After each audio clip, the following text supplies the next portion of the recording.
Now, I don't mean to oversimplify a complex issue, but I sure think we make it a little harder than it needs to be. How come the blacks didn't get the priesthood until 1978? What's up with that, Brother Wilcox? Maybe we're asking the wrong question. Maybe instead of saying, why did the blacks have to wait until 1978? Maybe what we should be asking is, why did the whites and other races have to wait until 1829?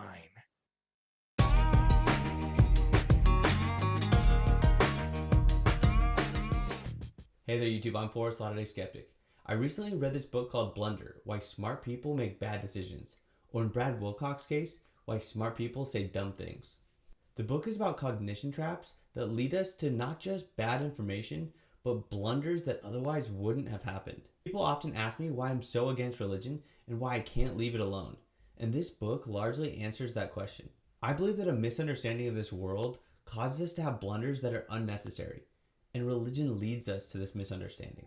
This prophetic process was followed in 2012 with the change in minimum age for missionaries, and again with the recent additions to the church's handbook, consequent to the legalization of same-sex marriage in some countries.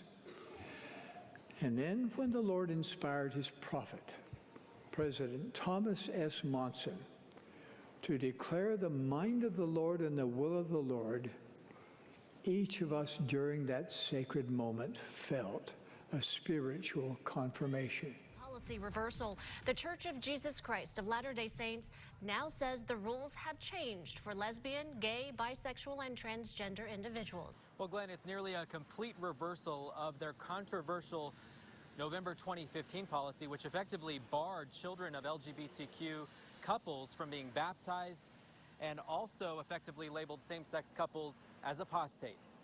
In this video, I'm going to go over 5 cognition traps that I believe are caused by a religious mindset. The first cognition trap we'll go over is called causation confusion, or as Zachary Shore, the author, calls it, cause fusion. As an example, Shore uses something complex like nutrition to show that our misunderstanding and oversimplification of nutrition has caused us to change our dietary recommendations so often over time. Margarine, for example, was considered healthier than butter until they realized it increased your chances of heart disease. The changes to dietary recommendations happen so often because nutrition is so complex.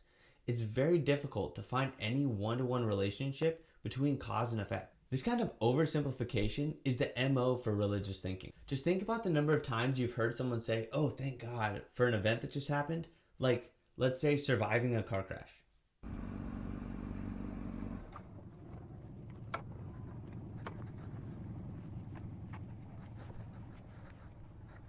You all right?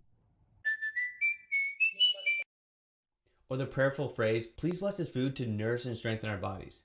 I'm sorry, but your prayer is not going to make this food any healthier, just like God didn't help you survive a car crash. We should be thanking the engineers that made your car so safe and included things like airbags, or the first responders that showed up, or the doctors that gave you medical care. The misattribution of God to your survival causes you to misunderstand the world around you and can lead to future blunders.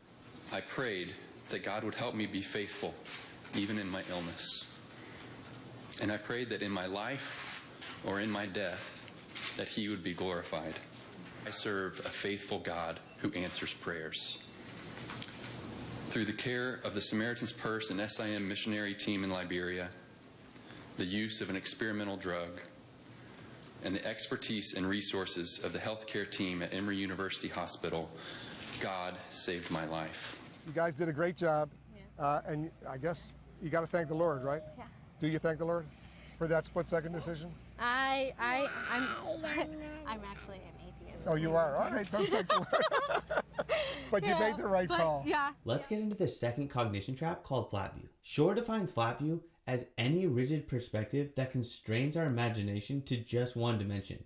It's thinking in a binary mode. As an example, Shore discusses how Washington had a binary view of the Vietnamese leader Ho Chi Minh. Was he a patriotic nationalist fighting off foreign invaders, or was he a communist dedicated to international communist principles? This flat view led the United States to underestimate the nationalist side of Ho Chi Minh and therefore underestimated the national support that Ho Chi Minh could muster against a foreign invader. Religion is a flat view. You're either saved or you're not. You're either sinning or you're not. You're either going to heaven or you're not. There's no room for gray or complexity in religion. If you don't believe me, just look at the Mormon Temple Recommend questions. Paying tithing is on the list. It doesn't take into account if you're poor or rich. You must pay your tithing to go to the temple.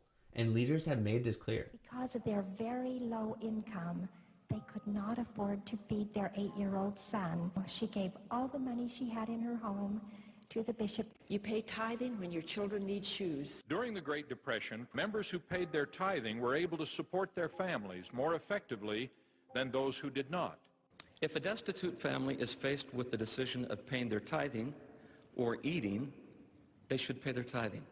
The flat view is also very apparent when you present a religious person with information that doesn't fit in their binary paradigm. For example, rather than accepting that Joseph Smith made up the Book of Abraham after the Rosetta Stone was discovered and we were able to translate the papyri, Mormons have to recreate and redefine the story to maintain their flat view.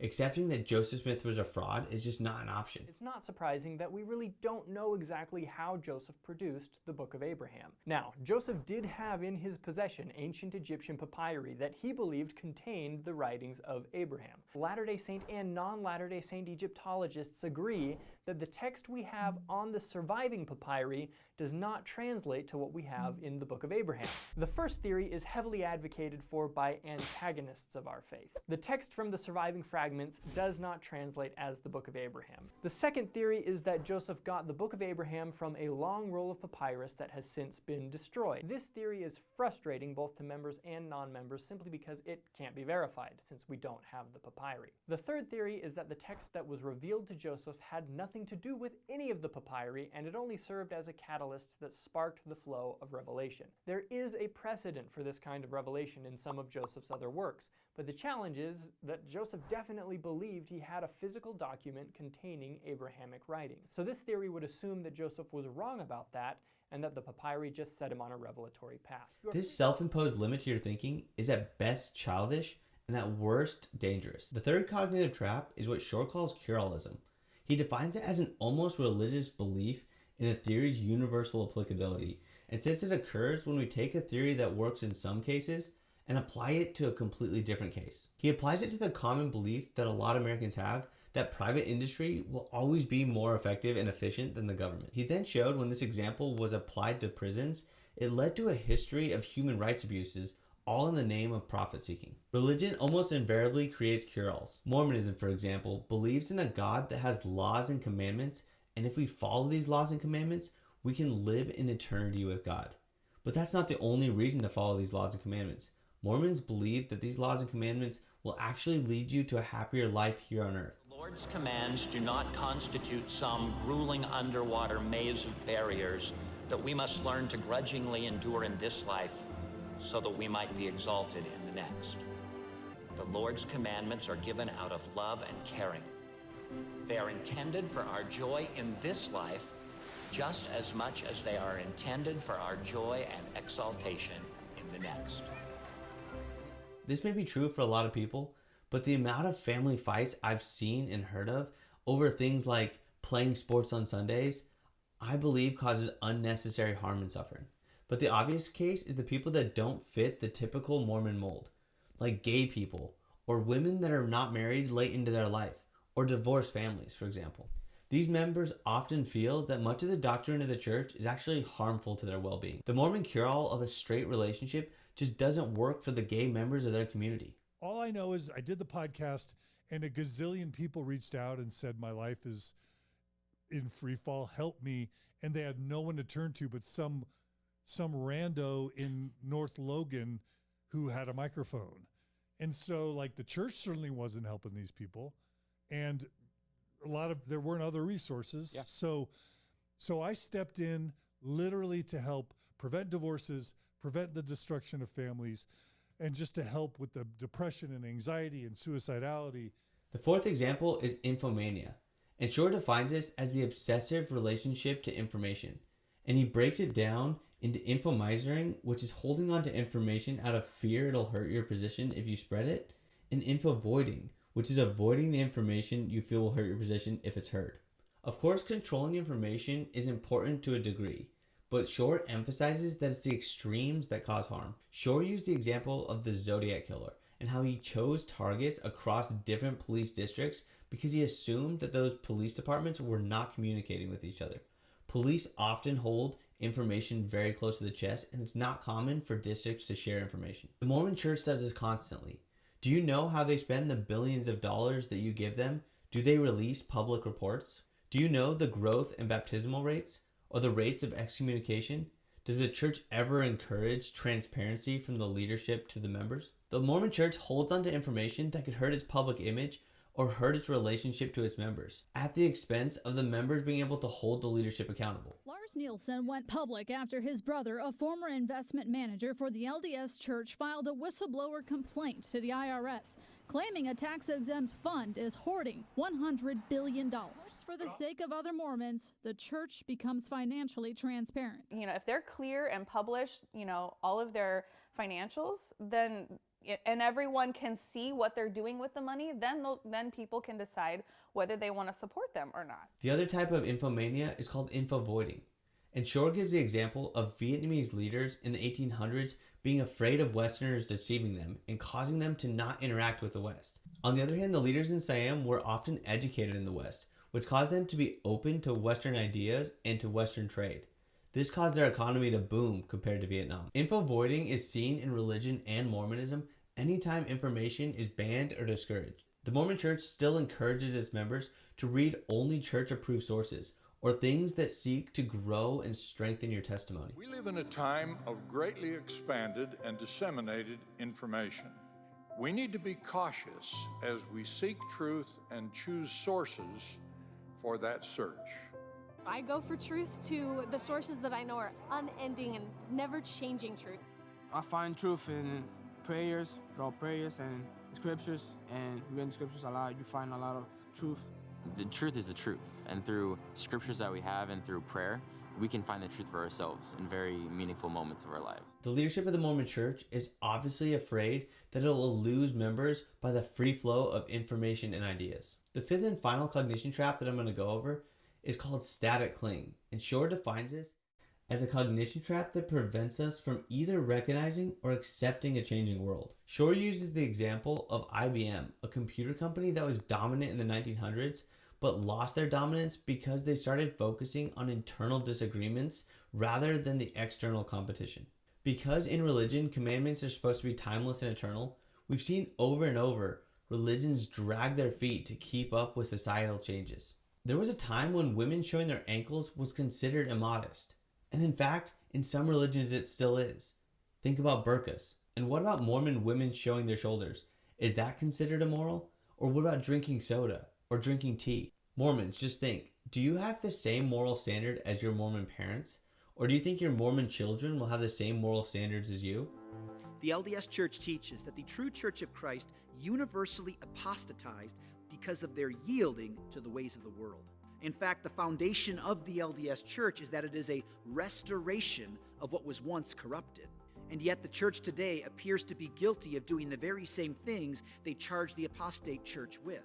Things like certain temple practices, blacks in the priesthood, polygamy, even the doctrines of the nature of God and man have all changed over the course of the short history of the LDS Church. The church seems to have selectively jettisoned those that have become most politically inconvenient. It's hard to imagine that these changes were motivated purely out of a desire to remain faithful rather than an effort to cater to a changing world. We may see this as a counter to static cling, but I'd argue that static cling happens within a generation. This is why the Mormon Church is consistently 20 years behind society's culture. Many, if not most, of the defining civil rights movements of our era, women's rights, the ERA, LGBT rights, trans rights, the civil rights movement, you pick any of those and many more. Not only were the Mormon church leaders not prophetic, in other words, seeing ahead, seeing the future, getting ahead of the curve and teaching what's right before the average, modal distribution of the world, right? Not only were they behind the the rest of the developed world in most of those instances. In many instances, they were actively behind the antagonism to the social progress, whether it's Prop 8, whether it's the ERA, fighting the ERA, calling Martin Luther King a communist, and literally denouncing the civil rights movement. Those are the 5 cognition traps that I believe religion, and specifically Mormonism, suffer from on a cultural and doctrinal level. I want to emphasize that these cognition traps lead to unnecessary blunders. Think about anything from fighting with your kids about playing sports on Sundays to demanding that your son who is gay marries a woman or remains celibate for his whole life. I don't want to stay in the church. As it is at the moment, you can't really be gay and Mormon. If there was something that I could say that I wish more people had it in their hearts to believe, God made you how you are, God loves you how you are.